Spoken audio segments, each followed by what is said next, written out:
Amen. Nous acclamons le Seigneur. Que Dieu vous bénisse. Nous commençons une semaine riche.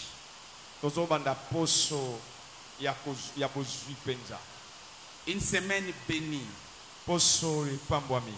Une semaine au cours de laquelle le Seigneur va nous équiper. Et le thème de notre semaine que nous allons exploiter, c'est puissance, témoignage et exercice des dons spirituels. Dans la semaine.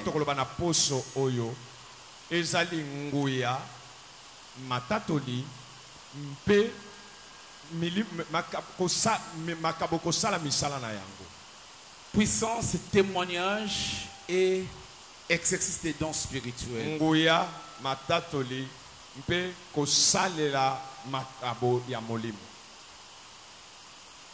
Nous ouvrons nos Bibles dans Actes des Apôtres chapitre 1.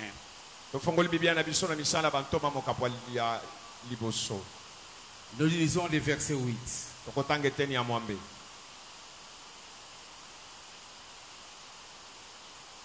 Mais vous recevrez une puissance, le Saint-Esprit survenant sur vous, et vous serez mes témoins à Jérusalem, dans toute la Judée, dans la Samarie et jusqu'aux extrémités de la terre. La Bible dit, vous recevrez une puissance.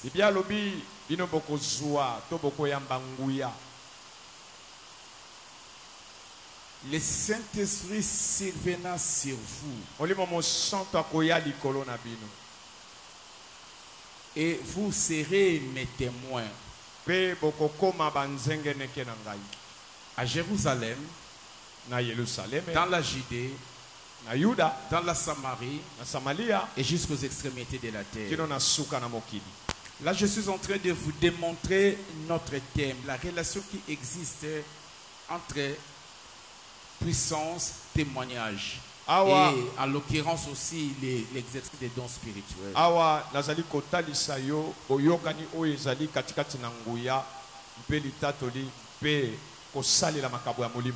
Jésus est ressuscité.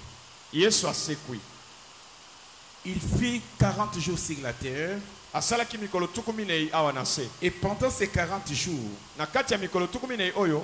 il a fait des choses. La Bible dit, il est apparu vivant. Après sa souffrance, après sa mort, il est apparu vivant. Alors ils étaient étonnés de voir celui qui était mort, qui était mis dans les sépulcres, leur apparaître. Alors maintenant Jésus devait leur prouver que c'était réellement lui, que ce n'était pas un fantôme. C'est ainsi qu'il va leur donner plusieurs preuves montrant que c'était réellement lui en chair et en os qui était ressuscité. Il leur a donné des preuves.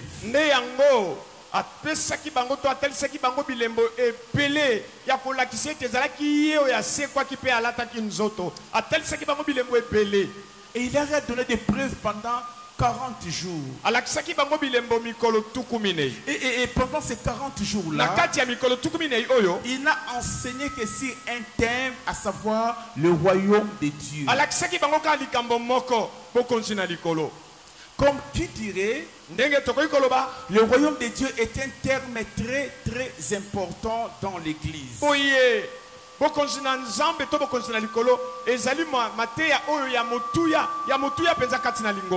Alors maintenant, il leur dit ceci. Parce que vous êtes sans savoir que Jésus leur a donné la mission avant de mourir. La mission était celle de prêcher la parole. Mais maintenant, Jésus leur dit, moi je vais m'en aller. Je vais rentrer auprès de mon Père. Mais vous n'allez pas prêcher. Attendez d'abord. Attendez de recevoir ce que mon Père vous a promis. Que moi aussi je vous ai confirmé. Donc vous ne devez pas vous lever. Vous ne devez pas aller sans les recevoir. Mais aujourd'hui, quand j'étais en train de méditer, mais je me suis dit dans Luc chapitre 9, mais il est déjà donné pouvoir et autorité de chasser les démons, de guérir les malades. Ils avaient la puissance d'opérer des miracles. Mais cette puissance-là ne suffisait-il pas? Ne suffisait-elle pas pour qu'ils attendent encore une autre? Oui. Ce qu'ils avaient reçu était une puissance. C'était une force que Jésus leur avait donnée. Mais là maintenant, il s'agissait d'une passation de pouvoir. C'est-à-dire Jésus devait partir et le Saint-Esprit devait venir pour marcher avec eux. C'est ainsi que Jésus dit: n'allez pas encore, vous devez attendre que le Saint-Esprit vienne. Alors maintenant, parlant du Saint-Esprit, il est dit en ces termes-ci. Il dit: mais vous recevrez une puissance. Le Saint-Esprit survenant sur vous. Limitons-nous là. Vous recevrez une puissance. Le Saint-Esprit. Beaucoup de gens ont mal compris ce passage. Ils pensent que le Saint-Esprit est une puissance. Si tu penses que le Saint-Esprit est une puissance, tu es mal parti. Le Saint-Esprit n'est pas une puissance. C'est la première chose que tu dois fixer dans ton esprit. Le Saint-Esprit n'est pas une puissance. Une puissance est une chose. Mais le Saint-Esprit n'est pas une chose. Le Saint-Esprit est une personne et pas n'importe quelle personne. Le Saint-Esprit est une personne en Dieu. Le Saint-Esprit est Dieu.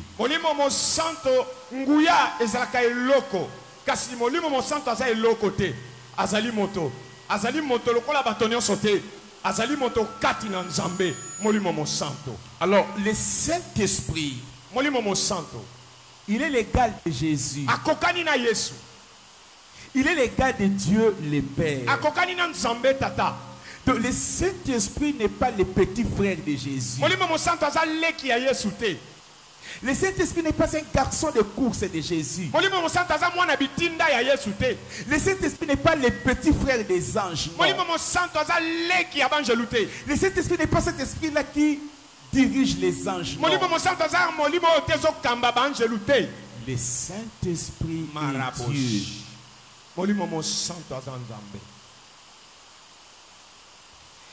Le Saint-Esprit n'est pas une puissance. Le Saint-Esprit est une personne.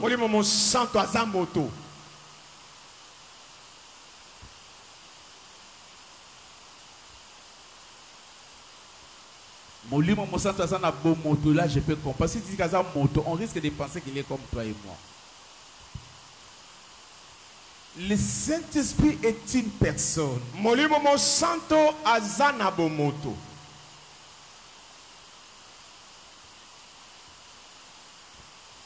Si le Saint-Esprit est une personne, ce qui veut dire, il parle, il écoute, il a des sentiments, il a des émotions, il a des choses qu'il aime, il a des choses qu'il n'aime pas. Bref, Le Saint-Esprit est une personne. Il écoute. Il parle. Parce qu'il écoute, parce qu'il parle, on peut lui parler. Il peut te répondre.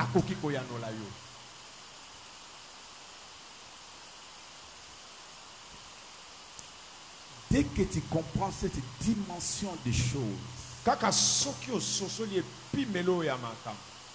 il y aura une explosion de puissance en toi. Tu ne vas plus traiter avec le Saint-Esprit juste comme une puissance, mais au-delà d'une puissance.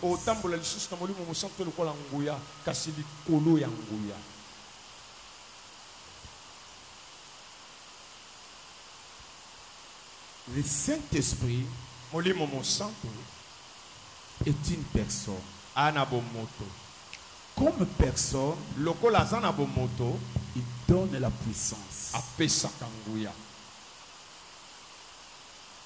Comme personne, il donne la puissance.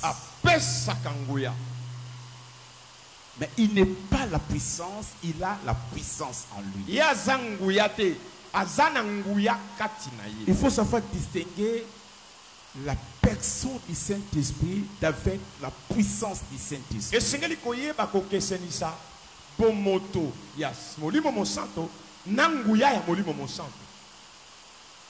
Il faut savoir faire les distinguo entre les deux.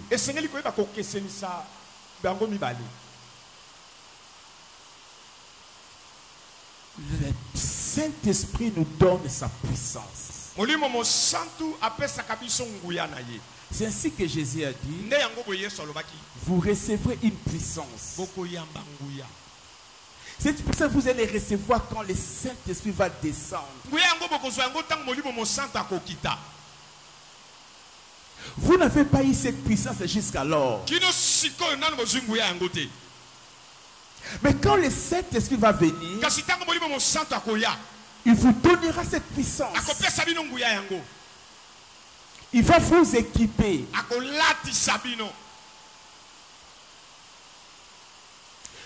Lorsqu'on parle de la puissance, de manière simple,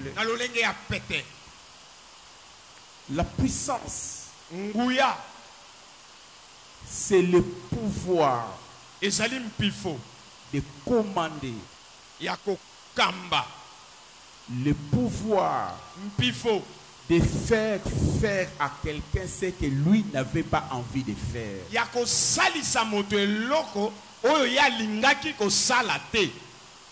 La puissance, c'est cette capacité que vous avez d'influencer, d'élargir votre zone d'influence. Alors quand Jésus dit, vous recevrez une puissance, il voulait nous doter par le Saint-Esprit des capacités au-delà de l'humain. Au-delà de l'humain. Alléluia. Alors, Jésus dit, vous recevrez une puissance et vous serez mes témoins. Quel est le travail du témoin? Je suis en train d'introduire. Un témoin, c'est une personne qui a vu, qui a entendu les faits qu'il est en train de relater. Il a vécu. Il a vu. Il a entendu un certain nombre de faits. Et on l'appelle pour faire son témoignage. Alors les témoins présentent un témoignage. Alors Jésus-Christ dit, quand vous aurez cette puissance, quand vous serez baptisé du Saint-Esprit, alors vous serez qualifié à être mes témoins. Vous serez qualifiés à être mes témoins. Donc cela veut dire il y a une relation entre la puissance du Saint-Esprit, entre les baptêmes du Saint-Esprit et les témoignages. De quel témoignage s'agit-il? Les témoignages de Jésus. Les témoignages, c'est quoi? Les témoignages, c'est l'évangile. C'est la prédication de l'évangile. Les témoignages, c'est dire aux gens ce que l'évangile dit de Jésus. Ce que l'évangile dit de Jésus. C'est ça les témoignages. Ce que nous avons vécu avec le Christ. Ce que nous avons entendu. Ce qui nous a soufflé. C'est cela les témoignages. Donc ce qui veut dire, si le baptême du Saint-Esprit est venu, si la puissance du Saint-Esprit nous est donnée, si la Pentecôte est venue, ce n'est pas pour chauffer les bancs. Ce n'est pas pour prophétiser seulement à l'église. Mais c'est d'abord pour témoigner. Donc comme nous sommes là pour être équipés. Nous sommes là pour être réarmés. Pour quelle finalité? C'est pour aller évangéliser. C'est pour proclamer efficacement Jésus. Parce que une personne qui n'est pas remplie du Saint-Esprit ne présentera pas Jésus efficacement. Il aura des limites. Mais quand vous êtes rempli du Saint-Esprit, vous aurez l'efficacité. Il y aura les résultats dans ce que vous allez produire comme œuvre. Ainsi, lorsque le Saint-Esprit vient, quand il vient, il donne la puissance. Mais au-delà de la puissance, il donne aussi les dons. Les dons spirituels. Les dons de prophétie. Les dons de parler en langue. Les dons de paroles de connaissance. Paroles de sagesse. Discernement des esprits. Diversité des langues. Interprétation des langues. Paroles de sagesse. Tous ces dons-là, nous l'avons par le baptême du Saint-Esprit. Ainsi, puissance, témoignage et exercice des dons du Saint-Esprit sont une réalité. L'Église ne peut pas laisser ces choses. Si vous n'avez pas de puissance, si vous ne savez pas témoigner, et si les dons du Saint-Esprit ne sont pas exercés à l'Église, en un mot, cette Église est une Église morte. Elle peut être bien construite. Elle peut regorger en son sein des présidents, de ministres, que dirais-je encore? S'il y a puissance, s'il n'y a pas de témoins, s'il n'y a pas l'exercice des dons spirituels, c'est une église morte. C'est une église morte. Voilà pourquoi une telle église a besoin d'un réveil spirituel. Jésus, la Bible n'a-t-il pas dit, en ces jours-là, je répandrai de mon esprit sur toutes tes chairs. Vos fils et vos filles prophétiseront. Vos jeunes gens auront des visions. Oui, si mes serviteurs et si mes servantes, en ces jours-là, je répandrai de mon esprit et ils prophétiseront. Oui, bien-aimés, l'église de Jésus peut être une église remplie des hommes et des femmes remplis du Saint-Esprit.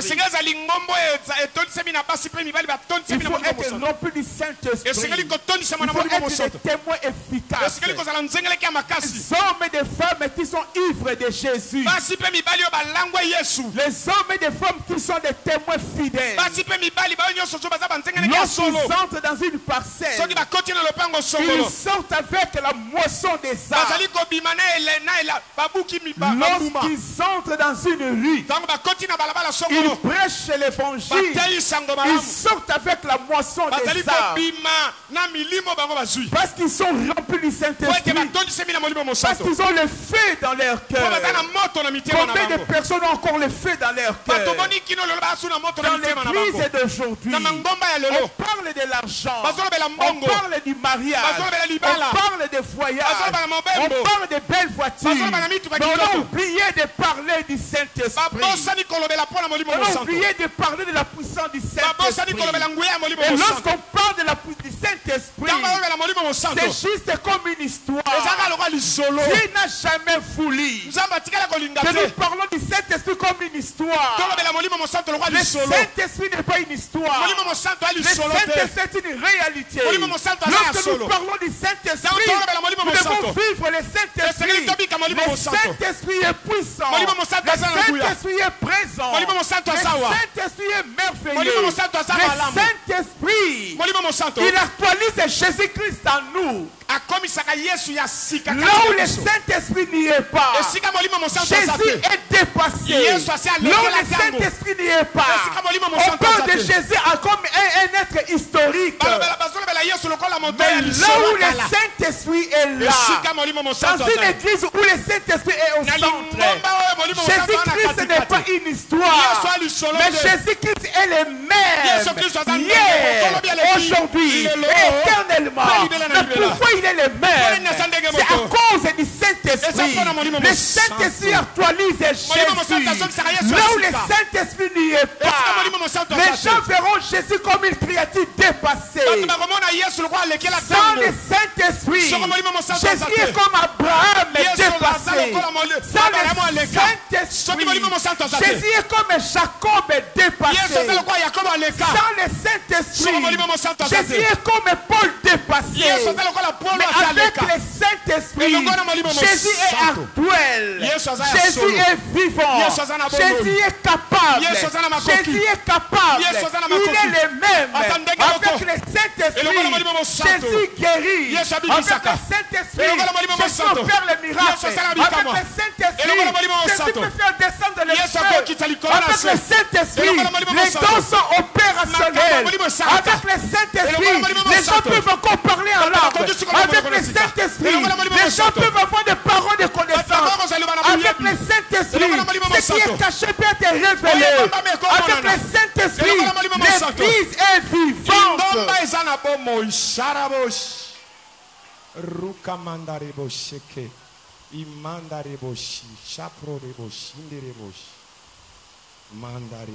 Alléluia.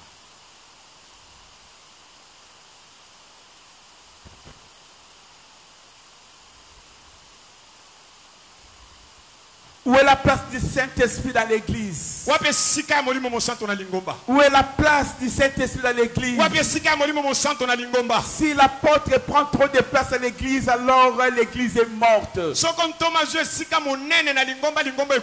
le pasteur Brown prend la grande place à l'église, le Saint-Esprit ne fera plus rien. Si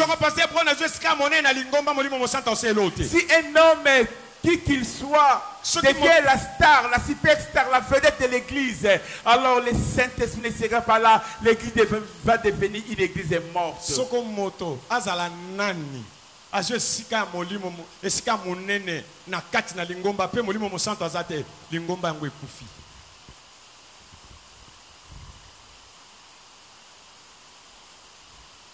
Allons dans Jean chapitre 7. Je lis le verset 37 jusqu'au verset 39.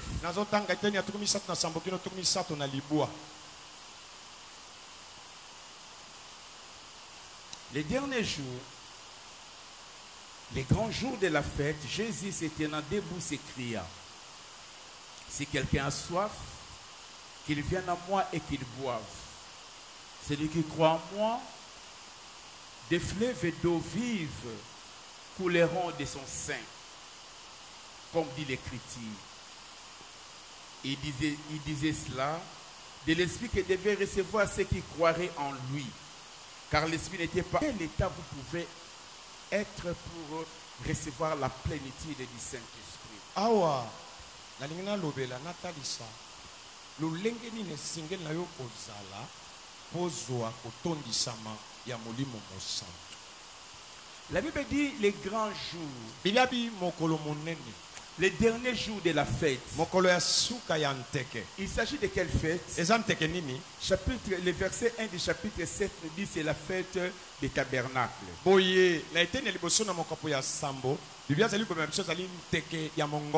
c'était la fête des tabernacles et tous les parmi, vous savez, il y avait cette fête de l'Éternel et la dernière fête c'était la fête des tabernacles. Donc on clôturait l'année religieuse par la fête des tabernacles. Et ça dirait 8 jours. Et la Bible dit, et les derniers jours, c'était le jour où tout le monde s'est rassemblé. Les gens venaient en grand nombre dans les temples.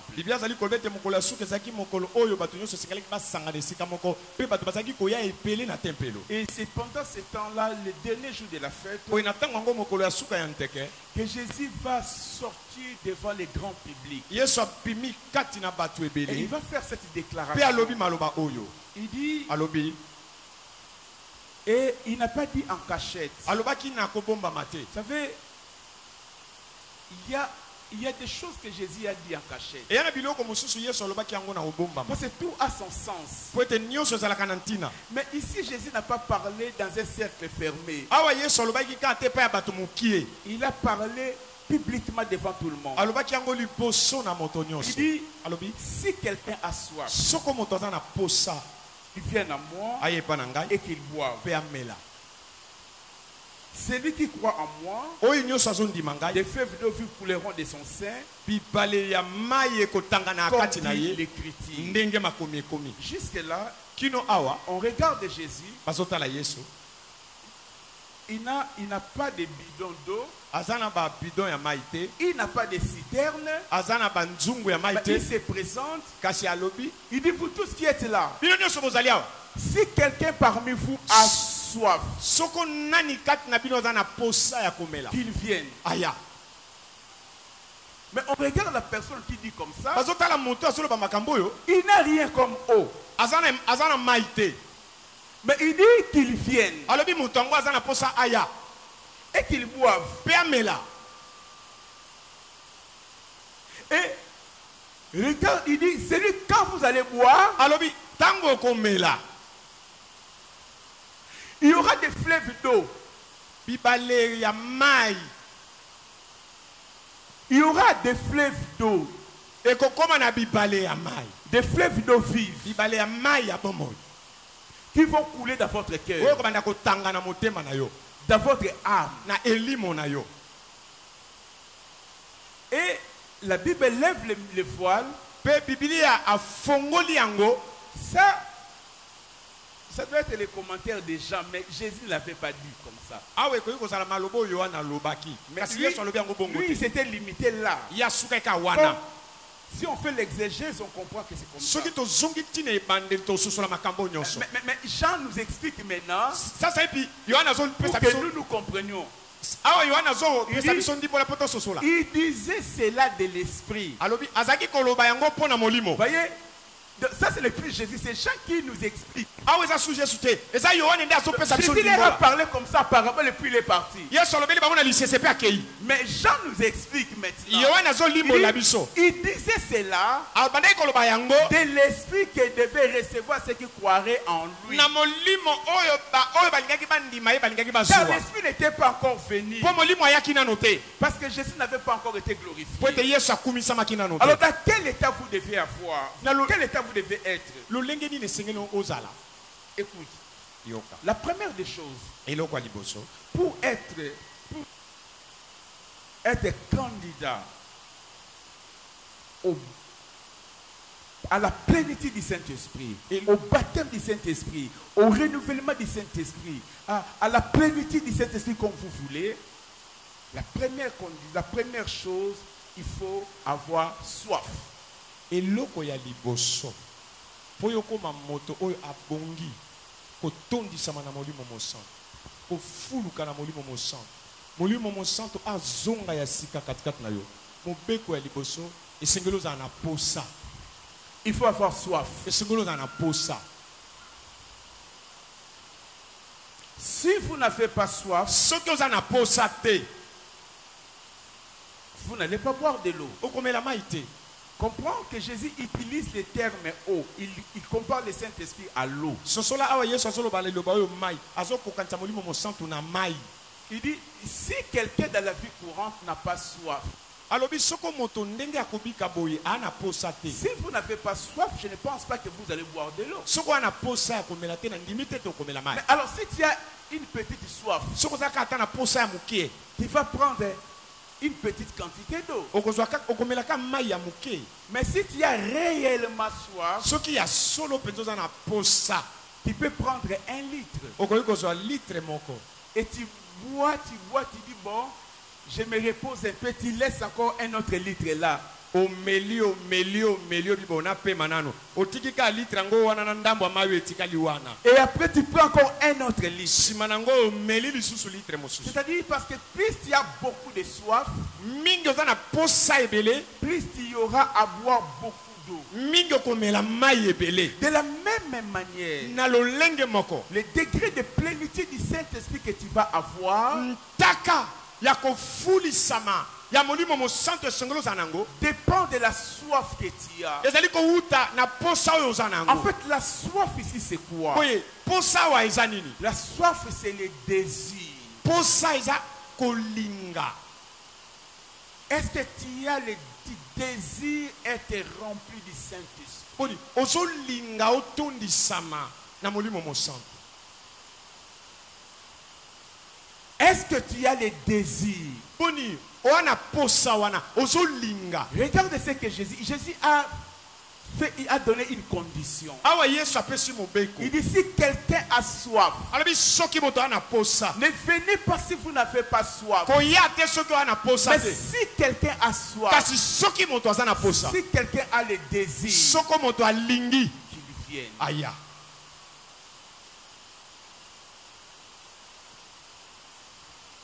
Tant que tu n'auras pas le désir d'être rempli du Saint-Esprit, wana yo kolinga kate otondisama na, tu ne seras pas rempli du Saint-Esprit. otondisama kana molimo mosantu te. Tant que tu ne chercheras pas, tu n'auras pas le désir. Wana yo kozana okolinga te. Même si Dieu te donne, ata soki nzamba pesi yo, parce que tu ne l'as pas désiré, lokolo linga ki yango te. Après 1 semaine, après 2 semaines, tu seras éteint. Voilà pourquoi Dieu veut que les gens désirent. Est-ce que vous désirez le Saint-Esprit? Est-ce que vous désirez la puissance du Saint-Esprit? Quand je me suis converti, ce qui importait pour moi, c'était la plénitude du Saint-Esprit. Je priais chaque jour 2 heures. Je priais minimum 2 heures par jour. Et je désirais le Saint-Esprit. Je priais, Seigneur, remplis-moi du Saint-Esprit. Et c'est cela ma jeunesse. C'était une jeunesse imprimée par le Saint-Esprit. Oh, j'avais soif de la plénitude du Saint-Esprit.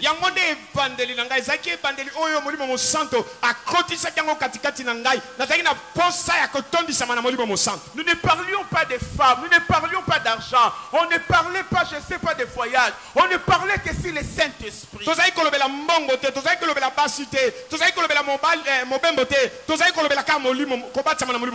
Nous étions tellement assoiffés du Saint-Esprit que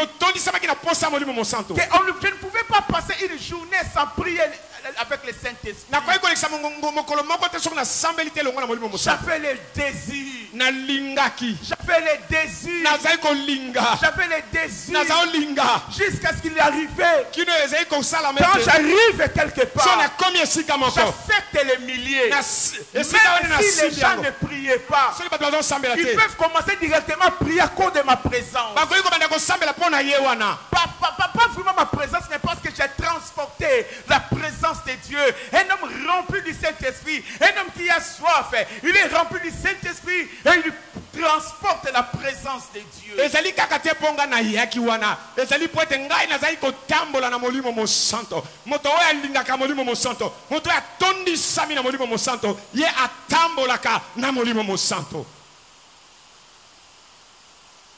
Je me souviens un jour,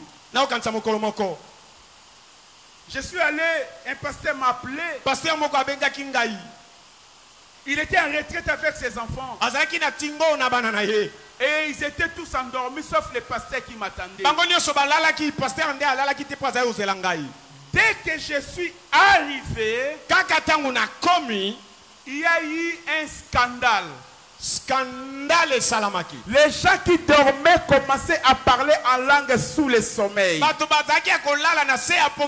Les gens ont commencé à prophétiser sur moi sous le sommeil. Et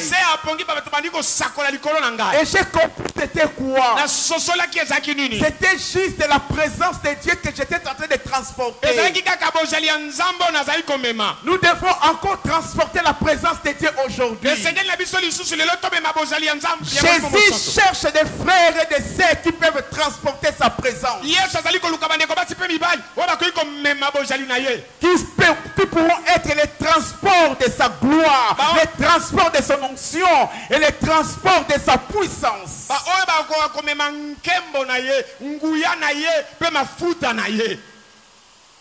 Si quelqu'un a soif, si tu veux, il te donne.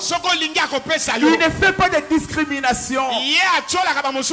Non, il donne à celui qui a soif. Est-ce que vous avez des désirs? Est-ce que vous désirez le Saint-Esprit? Si vous ne le désirez pas, il te sera inutile.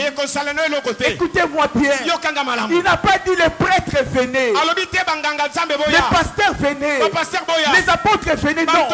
Il a dit si quelqu'un a soif, si quelqu'un a soif, que ce soit une maman, que ce soit un papa, que ce soit un chef, que ce soit un enfant, que ce soit un illettré, que ce soit un lettré, que ce soit un primérien, que ce soit un universitaire, peu importe. Le problème ce n'est pas le diplôme universitaire. Le problème ce n'est pas l'âge. Le problème ce n'est pas la fortune. Le problème c'est la disposition du cœur. Est-ce que tu les désires? Est-ce que tu les désires? Si tu les désires, tu es candidat. Si tu les désires, en cette semaine, je te garantis que tu seras ivre. Tu seras ivre comme jamais tu l'as été auparavant.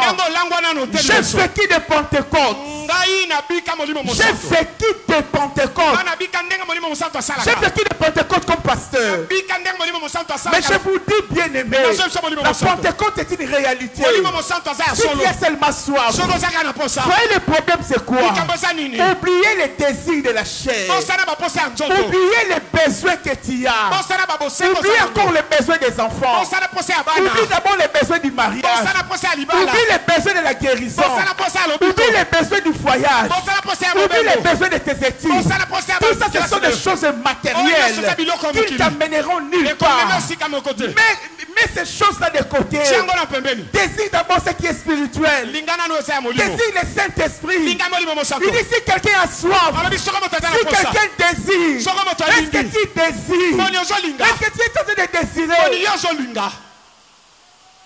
Rokoko Kentashi Kanta Rokoko Kentashi Shimbelekete Rokoko Kentashi Kanta Rokoko Kentashi Shimbelekete Rokoko Kentashi. Alléluia. Seigneur, moi j'ai soif. Seigneur, moi j'ai soif. Seigneur, moi j'ai soif. Seigneur, moi j'ai soif. J'ai encore soif comme au premier jour. J'ai encore soif comme au premier jour. J'ai soif, Seigneur. Identifie ma soif, vois ma soif. Alléluia. Combien on soif ce soir? Combien on soif cette semaine? Combien on soif cette semaine? Combien on soif cette semaine? Quel que soit ton âge, quel que soit ce que tu as fait, le Saint-Esprit est plus puissant que le péché. Il est capable de briser la puissance du péché. Il ne te dit pas de confesser. Il te dit d'avoir juste soif. Il te dit de désirer. Que le faible désire seulement. Que le faible désire seulement. Que le faible dit je suis faible, je désire Seigneur. Seigneur, je ne peux pas, voilà pourquoi je désire le Saint-Esprit.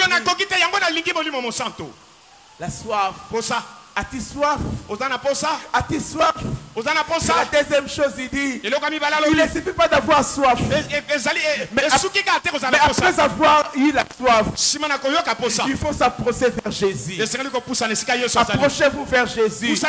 Oui, si tu as soif, il faut aller dans le robinet. Si toi tu as soif, tu vas devant un manguier. Tu ne vas pas étancher ta soif. Si tu as soif, il faut identifier où se trouve le robinet, où se trouve la source, où se trouve le fleuve, où il y a des bidons d'eau. Et dirigez-vous là. Dirigez-vous là. C'est là que tu vas étancher ta soif. Voilà pourquoi Jésus dit, si quelqu'un a besoin de la puissance du Saint-Esprit, si quelqu'un a besoin des dons du Saint-Esprit, si quelqu'un a besoin de la prophétie, si quelqu'un a besoin d'un ministère quelconque, qu'il vienne à moi. Qu'il vienne à moi. C'est là que les gens commettent l'erreur. Quand vous venez chez le pasteur Bro, le pasteur Bro n'est pas Jésus. Quand vous allez chez Papa Pierre, Papa Pierre n'est pas Jésus. Fausse route. Quand vous allez chez le prophète, quand vous allez chez la prophétesse, fausse route. Nous n'avons que des bidons, mais nous n'avons pas de source. Alléluia. Je n'ai qu'un bidon pour mes besoins. Je n'ai qu'un bidon pour ma soif. Je n'ai pas de dons à distribuer à tout le monde.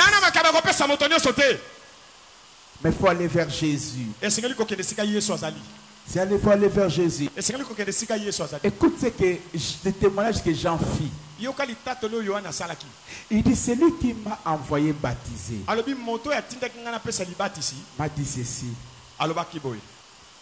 Il faut observer dans ton baptême. Tu vas baptiser plusieurs personnes. Mais un jour, tu vas baptiser quelqu'un. Il sera un homme apparemment comme tout autre homme.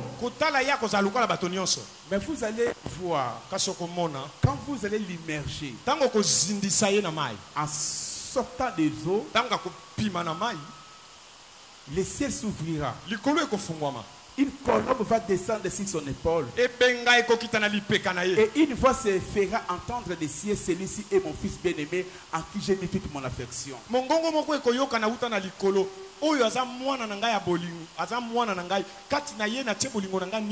Et quand tu verras ces choses s'accomplir sur une personne,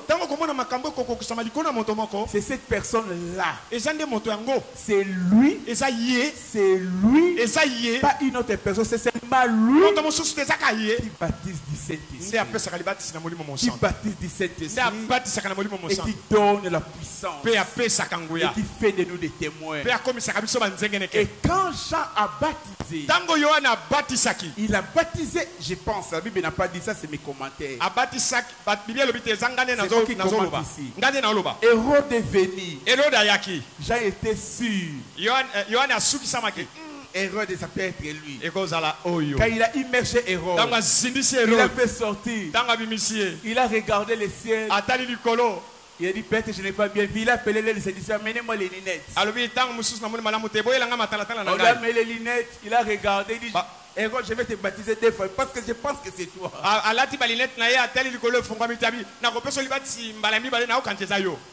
Il a fait 2 fois, il n'y a fait rien. Ce n'est plus moi, maintenant je parle de la Bible. Alors bien aimé dans le Seigneur, c'était Jésus. Quand Jésus sortit de l'eau, tous ces signes se sont accomplis. C'est ainsi que Jésus a dit, celui qui a soif, qu'il vienne à moi. Vous comprenez? Le pasteur peut être riche, peut avoir opéré des miracles et des miracles. Alors des vrais miracles authentiques. Cela ne fait pas de lui Jésus le donneur du Saint-Esprit. C'est lui qui baptise du Saint-Esprit. C'est Jésus. Attends maintenant de t'approcher de Jésus. C'est Jésus qui va te baptiser du Saint-Esprit. Et il peut le faire à n'importe quand. Il peut être baptisé du Saint-Esprit sous le sommeil. Il peut être rempli du Saint-Esprit à l'église. Il peut être rempli en sortant de l'église. Il peut être rempli dans la douche. Il peut être rempli même au marché. Le problème, c'est de venir à lui. De venir à lui. De venir à lui. Il a dit, Seigneur Jésus, baptise-moi du Saint-Esprit, remplis-moi du Saint-Esprit. Et il dit, alors, quand vous venez à lui, troisième chose, il va vous donner de l'eau que vous devez boire.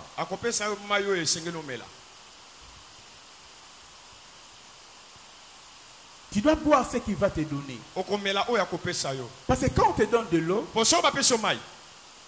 si tu as soif, tu demandes de l'eau, on te donne de l'eau.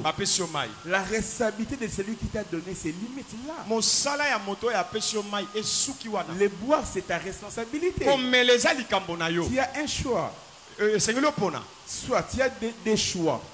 Premièrement, soit tu acceptes et tu bois.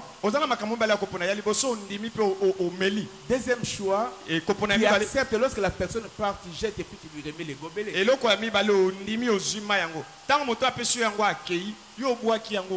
Alors beaucoup de gens, le Seigneur est venu leur donner. Ils sont venus vers le Seigneur. Le Seigneur leur a donné de l'eau. Ils ont refusé de boire. Regarde, quelqu'un qui est en train de prier, pendant qu'il est en train de prier, il sent directement comme si il commence à perdre le contrôle de sa langue, de sa bouche. Et il se dit, je ne vais plus prier. Je ne vais plus prier. Il a peur. Il va laisser. Il commence à regarder. Ça, tu as refusé. Tu as refusé ce que le Seigneur veut te donner. Tu es en train de prier. Tu vois comme si tes yeux s'ouvrent, tu commences à voir un autre monde. Comme si on n'est plus ici. Et tu dis, c'est horrible. Je ne vais plus fermer les yeux. Tu as refusé de boire. Alors il y a beaucoup de gens qui refusent de boire.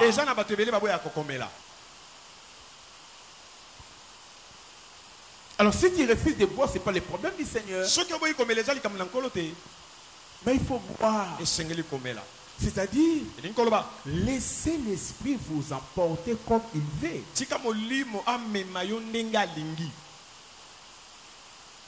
Amen.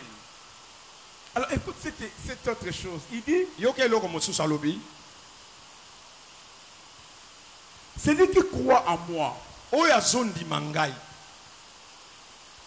Une autre chose, il faut, au-delà de tout cela, il faut croire en Jésus. Alors si vous le croyez, il dit ceci. Une vérité extraordinaire. Il dit des fleuves d'eau vive couleront de son cœur, couleront de son âme. Jésus ne parlait pas d'un fleuve. Jésus ne parlait pas d'ailleurs de l'eau du robinet. Jésus ne parlait pas de l'eau de la rivière qui vont couler.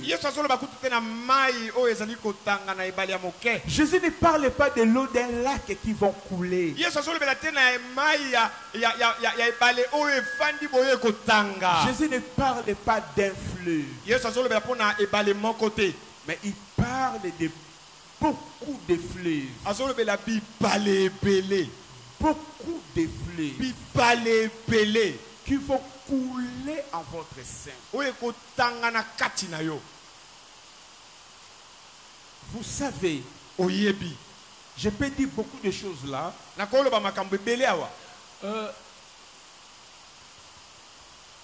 Lorsqu'il y a beaucoup d'eau qui sont en train de couler, il y aura une puissance extraordinaire. Et là